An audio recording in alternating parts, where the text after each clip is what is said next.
తాకట్లో ఉన్న బంగారాన్ని విడిపించి ఆ రోజున మార్కెట్ ధర కట్టి మిగిలిన డబ్బును మీకు అందిస్తుంది కొమ్మూరి గోల్డ్. ఇంత ప్రయాణం ఉంది కదా. హిట్లర్ సినిమాకి ముందుగా అనుకుంది రాజశేఖర్ గారిని, తర్వాత అనుకోకుండా ఆ స్క్రిప్ట్ చిరంజీవి గారి దగ్గరికి వెళ్ళింది అంటారు. అంత ఉత్త. నిజంగా రాజశేఖర్ గారిని అప్రోచ్ ఏ అవ్వలేదు. అసలు ఎప్పుడూ చదవలేదు అసలు. ఏమంటే ఎడిటర్ మోహన్ గారు సినిమా చూసిన తర్వాత ఇది చిరంజీవి గారు చేయాలని అనేసుకున్నాడు. ఇంకా ఎవరు వచ్చినా ఆయన ఒప్పుకోడు. ఆయన మైండ్లోకి ఎవరు వచ్చినా అలాగే అన్నాడేమో. ఒకవేళ ఆయన వచ్చి అడిగితే నేను చేస్తానని ఆయన ఉంటే చేద్దాంలే అని ఉన్నాడేమో. అలాగే మోహన్ బాబు గారు కూడా అన్నారని అంటారు హిట్లర్కి. ఓకే. కానీ నాకు తెలుసుండగా వాళ్ళిద్దరి దగ్గరికి వెళ్ళినట్టు తెలియదండి. ఆయన దగ్గర ఉండేవాడు 24 గంటలు. కానీ ఈయన వాళ్ళని సజెస్ట్ చేశారని మాత్రం నేను అనుకోను. ఏదైనా ఫోన్లో వాళ్ళు ఏదన్నా అడిగారా, ఈయన ఏదన్నా అడిగారా అన్న విషయం నాకు తెలియదు. అది చూడగానే చిరంజీవి గారు కొత్తగా ఉంటుంది.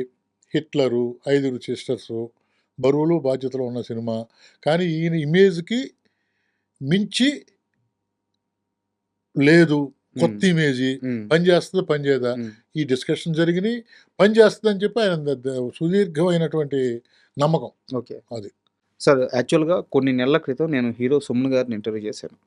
సుమన్ గారిని ఇంటర్వ్యూ చేసేటప్పుడు ఆయన కృష్ణరాజు గారి గురించి చాలా గొప్పగా చెప్పారు. అంటే అసలు ఆ సెట్కి వస్తే భోజనం చెయ్యింది అసలు ఏం మాట్లాడేవారు కాదంట.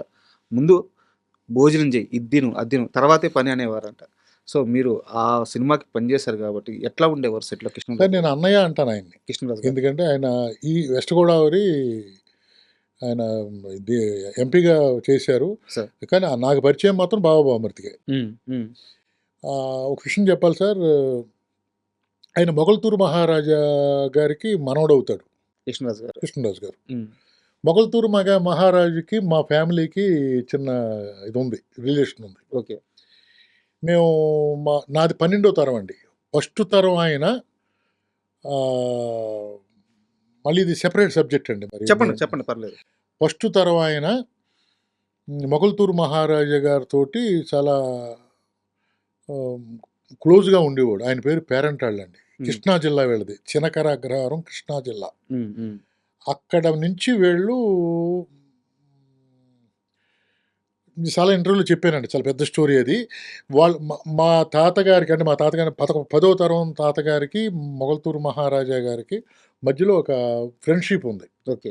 ఆ ఫ్రెండ్షిప్ కారణంగానే మాది 3000 ఎకరం అండి.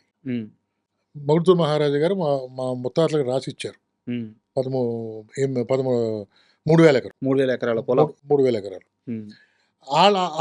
దానికోసం ఇక్కడ షిఫ్ట్ అవ్వమని రిక్వెస్ట్ చేస్తే ఆయన షిఫ్ట్ అయ్యారు. 3 బ్రదర్స్లో ఒక బ్రదర్ ఇక్కడ షిఫ్ట్ అయ్యారు. ఇది చాలా ఇంటర్వ్యూలో ఉంది, మళ్ళీ చెప్తే మళ్ళీ రొటీన్ అవుద్దని చెప్పట్లా. ఈ విషయం ఆయన చెప్పాను కృష్ణరాజు గారికి, ఇలా జరిగిందంటే అవునయ్యా నేను విన్నాను, బహుశా మా ఇంట్లో పుస్తకాలు ఉండాలి, దాంట్లో కూడా ఉన్నట్టుంది, వెతుకుతానని చెప్పి వెతికారు కానీ దొరకలేదండి. కానీ ఆయన చెప్పిన తర్వాత నాకు, అంటే వాళ్ళు చాలామందికి చేశారు. మొగల్తూరు మహారాజు గారు అసలు మొగల్తూరులో టంకశాల ఉంది, ఎవరికైనా తెలుసా? టంకశాల ఉంది అక్కడ.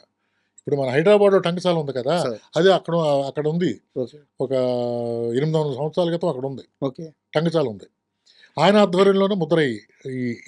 అంటే రాజులు అంటే వీళ్ళు మామూలు రాజులు కాదు. అయ్యో సార్, అది అక్కడి ఇది చెప్పిన తర్వాత ఆయనకి నేను క్లోజ్ అయ్యానండి. ఆయన ఎటువంటి వాడు అంటే సార్, సూర్యవంశరాజులు అంటారు సార్. రాజుల్లో సూర్యవంశరాజులు, చంద్రవంశరాజులు ఇలా అంటారు కదా సార్. ఒక రాజుగా నేను పెరిగింది చేసింది మా ఊరంతా రాజుల మధ్యనే ఉంటాం. రాజుల్ని వరుసలు పెట్టి చిన్నాన్న, మావయ్య, పెదనాన్నని పిలుచుకుంటూ ఉంటాం. కానీ కృష్ణరాజు గారిలో రాజుల్లో సహజ గుణంతో పాటు ఎక్స్ట్రా గుణం ఏంటంటే, మా కో-డైరెక్టరు అనే వాచ్ బాగుంది అన్నాడు. ఇలా తీసి వాచ్ ఇచ్చేసాడు. అబ్బా, ఆయన ఏదన్నా బాగుందంటే ఇచ్చేస్తాడు తీసుకుని. ఇంకెంతకంటే ఏం చెప్పను మీకు నేను. ఇంకోటి, స్పెషల్ భోజనం వచ్చింది ఇంటికాడ నుంచి ఒక 20 మందికి. 20 మందికి 20 మంది తింటారు అది. అంటే సార్ రైస్ అక్కడే ఉంటుంది కదా, చేపల కూర వచ్చిందండి 10-15 మంది సరిపోద్ది, రొయ్యల కూర వచ్చింది 10 మంది సరిపోద్ది. ఆయనతో పాటు బైక్ కూర్చుని భోజనం చేయాలి. ప్రతిరోజు ఐటమ్స్ వస్తాయి. ప్రతిరోజు అట్లీస్ట్ 10 మందికి వస్తారు సార్. ఏదైనా స్పెషల్ అయితే 15-20 మందికి వస్తుంది. కానీ డైరెక్టర్ కంపల్సరీ అక్కడ భోజనం చేయాలి, డైరెక్షన్ డిపార్ట్మెంట్లో అక్కడ భోజనం చేయాలి, హీరో భోజనం చేయాలి, ఆ రోజు హీరోయిన్ కూడా భోజనం చేయాలి. అంటే ఇప్పుడు క్యారవాన్లు వచ్చి ఎవరి క్యారేజ్ అక్కడికి వెళ్ళిపోతుంది సార్. అలా కాదు కదా పూర్వం, అలా కాదు. సరదాగా భోజనం చేసినప్పుడు కలిసే కూర్చునే వాళ్ళం. అంటే ఇప్పుడు మనకి న్యూస్‌లో ఎక్కడ పెట్టినా 'ప్రభాస్ గారి భోజనం', 'ప్రభాస్ గారు ఆ భోజనం పెడతారు. ఈ ఐటెమ్ ఎక్కడ పెడతారు. పోతాయండి జీన్స్ ఎక్కడ పోతాయి? అది అక్కడి నుంచి అక్కడి వచ్చింది. నుంచి వచ్చింది చిరంజీవి మన కృష్ణరాజు గారి దగ్గర నుంచి వచ్చిందే కదా! హ్మ్. నే నేను బావబామ్మర్ చేసినప్పుడల్లా కృష్ణరాజు గారితో నేను చాలా రోజులు భోంచేశాను. రావయ్య కూర్చో భోంచేయి అనేవాడు. హ్మ్. అలాగా ఆ కృష్ణరాజు గారిది అది అది ఒక రాశరికం అండి అది. అదొక పద్ధతి, అదొక మహానుభావుడు. అలా అది రాజులు జనరల్‌గా అలా ఉంటారు సార్. సార్. రాజులు జనరల్‌గానే ఆళ్ళ ఫుడ్ పెట్టి చంపేస్తారు వాళ్ళు. జనరల్‌గా చెప్పాలంటే ఈస్ట్ వెస్ట్ గోదావరిలో రాజులు, కాపులు హ్మ్. ఫుడ్ పెట్టి చంపుతారు. సార్. దాంట్లో కృష్ణరాజు గారైతే అసలా ముందు నుంచి వచ్చిన జీన్స్ అండి అది. ముందు నుంచి వచ్చిన జీన్స్. మొగల్తూరు మహారాజు దాన్ని బాగా ఎక్కువ చూసుకునేవాడు సార్. కారణం ఏంటంటే ఆ రిలేషన్ ఉంది కదా! సార్. ఇయన్నీ చెప్పాను. హ్మ్. నేను టెంపుల్ కట్టాను సార్. సార్. అవును.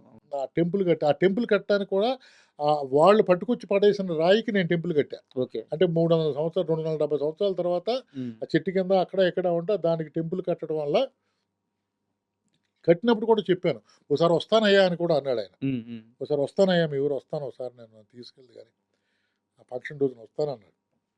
బట్ అది జరగలేదు. సార్ ఒక చిన్న డౌటు. మీరు చెప్పిన మాటల్లో నుంచి ఒక క్వెషన్ వచ్చింది. మీరేమనుకోనుంటే అడుగుతాను. చెప్పండి. ఇప్పుడు కృష్ణరాజు గారి తాతలు మీ తాతలకి ఒక 3000 ఎకరాలు ఎప్పుడో ఇచ్చారని చెప్పారు. అవునండి. అవునండి. తర్వాత అవన్నీ మీరు నిలబెట్టుకున్నారా? ఎక్కడుందండి ఒక సెంట్ లేదు. ఆ! ఒక్క సెంట్ లేదు. వాళ్ళు దాంతో కట్టిన మండవాలోగిల్లో మా తాతలు ఓసారి సైక్లోన్ వచ్చిందటండి. సార్. పుట్టకొకటో, చెట్టుకొకటో 5 రోజులు సెటిల్ మీద ఉన్నారంట. హ్మ్. కొంచెం లో మిడిల్ క్లాస్ వాళ్ళు. ఇలా కాదురా అని ముగ్గురు తాతలండి. ఇలా కాదురా అని చెప్పి 1927లో ఒక ఇది కట్టారు. 500 మంది ఎట్ ఏ టైమ్ భోజనానికి లేచిలాగా, ఓకే.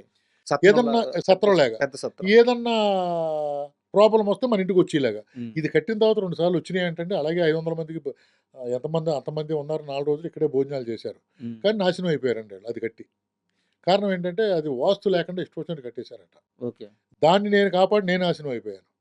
సార్. నేను ఈ తాతలు అని చెప్పి నాకు నూరు పోయిస్తారండి. హ్మ్. ఆ తాతలు నాకెక్కేసింది. ఆళ్ళ పేరు నిలబెట్టాలని మండవాలోగుల్ని 3 సంవత్సరాల వరకు నేనే నిలబెట్టానండి. హ్మ్. దానికి ఒక పెద్ద ఖర్చుంటది గదా! అసలా నాన్న నాన్నగారు, అమ్మగారు 11లో కాలం చేశారు. అమ్మగారి కంటే ముందు నాన్నగారు 10 సంవత్సరాలు 7 సంవత్సరాల ముందు కాలం చేశారు. అసలు యాక్చువల్‌గా అప్పటి నుంచే వచ్చేయాలి. ఒక నేను ఆ మండవాలోగులు పెట్టిన డబ్బయితే ఇక్కడ నాకు ఒక 7, 8 విల్లాలొచ్చునండి. అబ్బా! 7, 8 ఏంటి సార్ ఎ ఇది సంవత్సరానికి ఎకరం 30,000 టైంలో చుట్టూ ప్రహరీ పెడతానికి 2,00,000 అయింది. ఎన్ని ఎకరాలొచ్చును? సిమెంట్‌లు చేయడానికి 1,50,000 అయింది. ఎన్ని ఎకరాలొచ్చును? అలా లెక్కేసుకుంటే నా ఆస్తి ఎంతుండును? ఆ మండవలోగులి మీద ప్రేమతోటి మా తాతలు కట్టించారు. ఆహా! ఓహా! అని చెప్పి క్షవరం అయ్యే వరకు వివరం రాలేదు. హ్మ్. వివరం వచ్చేసరికి ఏమీ లేదు. కానీ మంచి పనికే వాడారు గదా సార్. మంచి పనని అనరండి. బలిసేసాడు ఈడు. హ్మ్. ఆళ్ళకి లేనిది ఈడికెందుకు? హ్మ్. వీళ్ళ తాతల పేరు నిలబెడతాం అంటే ఏంటి? అవసరమా ఈడికి? సార్. అంటారు కదా సార్! అదే జరిగింది. కానీ మొన్న తీసేసాం సార్ ఆ మండపంలో. అంటే తీసేయడం అంటే ఇంకా తట్టుకోలేకపోవటం ఒకటి, పడిపోతూ వస్తుంది. హ్మ్. అంటే అది అందరూ కలిపి చేయాలి గానీ ఒక్కడినే చేయలేను కదా! సార్. అందుకని చెప్పి డిమాలిష్ చేసేసానండి. ఓకే. ఎప్పుడన్నా 'ప్రభాస్' గారిని కలిసారా మీరు? నేనెప్పుడు కలలేదు సార్ ఆయన. ఓకే. ఎప్పుడు కలలేదు. ఆయనకి ఇదంతా తెలుసా అసలా? తెలీదండి. తెలీదు. తెలిసుండదు. ఇది మీ ద్వారా ఏదైనా తెలిసుంటే నేను ఇంటర్వ్యూలో చెప్పానండి అసలు ఎలాగా మొగల్తూరు మహారాజా గారికి మాకు అదేం చెప్పమంటారండి? మీరు కూడా వినండి. మీరు మరి ఇంటర్వ్యూలో చూడండి దానికంటే ఒకవేళ మీరు ఏసినా ఏయకపోయినా మొగల్తూరు మహారాజా గారు మొగల్తూరు నుంచి బయలుదేరి గణపురం 8 కోటలున్నాయండి వెస్ట్ గోదావరిలో. సార్. 8 కోటలు ఆయన ఆధ్వర్యంలోనే ఉండి. సార్. ఆయన అయ్యప్పరాజు గారు ఆయన పేరు. మొగల్తూరు అప్పుడు అయ్యప్పరాజు. ఆయన ఎళ్తా ఉంటే మధ్యాహ్నం 12 గంటలకి డేరా యేశారు. పల్లకీలో ఎళ్తున్నాడు ఈయన. హ్మ్. గిర్రాలతో వచ్చారు. నలుగురు రాజుగారికి డేరా యేశారు. వాళ్ళు డేరాలో యేసుకున్నారు. ఈయనకి భోజనం పెట్టారు. పడుకొని లేచిన తర్వాత ఒక ముంతలో మజ్జిగొచ్చింది. హ్మ్. ఆ రోజుల్లో ఫ్రిడ్జ్‌లోంచి తీసినట్టు హ్మ్. కొత్తిమీర, ఉల్లిపాయి, పచ్చిమిరపకాయి, జీలకర్ర ఇలాగా అమృతంలాగా ఉందట. తాగాడు. ముంత తాగేశారాయన. హ్మ్. ఆ రోజుల్లో మహానుభావులు 6'5", 6'6" ఉండేవారు మనుషులు. మా తాతగారే 6'3" అండి. ఆ! వాళ్ళ ఆహార్యం ఆ! అన్నీ అని వేరు ఉంది గదా! గదా! హ్మ్. ఆయన ఆ పని చూసుకొని వచ్చేటప్పుడు మళ్ళీ అక్కడే డేరా ఏసి ఆ మజ్జిగ తెప్పించండన్నారు. హ్మ్. డేరా ఏసారు, భోంచేశారు, పడుకున్నారు. మధ్యాహ్నం 3 గంటలకు చూస్తే మజ్జిగ రాల. ఉమ్, ఏంటి అంటే రంగాచారి గారు అని చెప్పి ఆయన పిఏ ఉమ్, మీన్స్ మంత్రి అంటాం కదా ఉమ్, ఇప్పుడు.